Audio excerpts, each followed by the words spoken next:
সংসদ সদস্য হিসেবে আমরা নীতি নির্ধারণী কাজগুলো বেশি করি। একজন মেয়রকে কিন্তু সব করতে হয়। মাননীয় মেয়র, আপনি 2008 সালে সংসদ সদস্য হয়েছেন, সেখান থেকে আপনার পথ চলা শুরু হয়েছে। সংসদ সদস্য নিঃসন্দেহে একটি গুরু দায়িত্ব, তার চাইতেও কি আসলে নগর পিতার দায়িত্ব আরো অনেক বেশি কঠিন কিনা, সেই যাত্রাটি আপনার কেমন ছিল সেটা একটু জানতে চাই।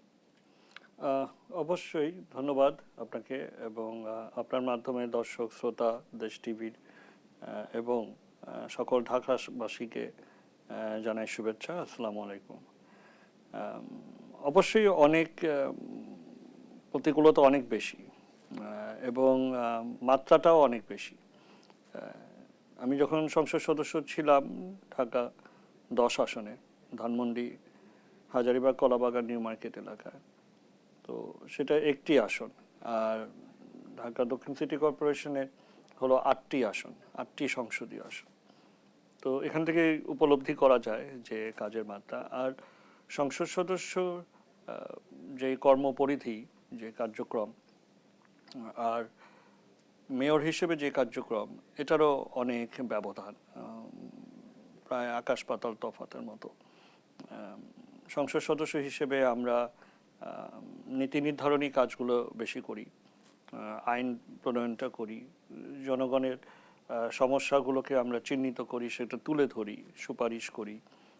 কিন্তু একজন মেয়রকে কিন্তু সব করতে হয়। তাকে পরিকল্পনা করতে হয়, পরিকল্পনা থেকে শুরু করে সেটা পূর্ণ বাস্তবায়ন, তার সাথে যারা সম্পৃক্ত সকলের সুখ দুঃখ, সকলের সুযোগ সুবিধা সবকিছু তাকে নির্ণয় করতে হয়।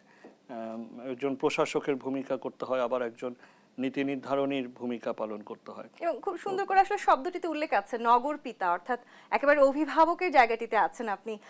এই যে আসলে আমরা নগরকে একটু খুব সহজভাবে যদি আমি বলি, দুটো ভাগে ভাগ করেছি, ঢাকা উত্তর, ঢাকা দক্ষিণ। আমিও যেটি শুরুতে বলছিলাম আসলে, কিন্তু আপনি যখন নগর পিতা হয়েছেন, নিঃসন্দেহে আপনার দায়িত্ব শুধু দক্ষিণের জন্য নয়, আপনি নিশ্চয়ই পুরো ঢাকাবাসীর জন্য কিছু চিন্তা করেছেন।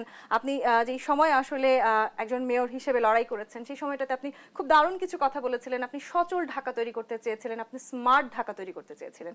সেই ঢাকা তো নিশ্চয়ই আপনি স্বপ্ন পুরো ঢাকাকে জুড়ে দেখেছেন, সেটিকে নিশ্চয়ই বিভেদ করবার আমাদের সুযোগ নেই। সেই স্বপ্নগুলো একটু জানতে চাই, সেই সময়টিতে আসলে যেই স্বপ্ন দেখেছিলেন, এই যে 4টি বছর আপনি পার করেছিলেন, সেই স্বপ্নগুলো আসলে কতখানি আপনি বাস্তবায়ন করতে পেরেছেন? আসলে ঢাকা, আমি খুবই বলবো যে ভাগ্যবান যে আমার যে সহকর্মী পেয়েছি, সহযোদ্ধা আমরা বলি, যে উত্তরের মাননীয় মেয়র।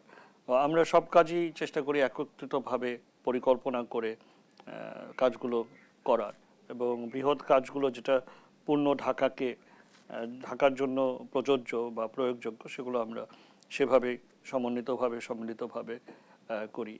এটাও খুবই গুরুত্বপূর্ণ, কারণ যদি সেরকম মিল না থাকতো, মনের মিল, চিন্তার মিল, তাহলে কিন্তু করা যেত না।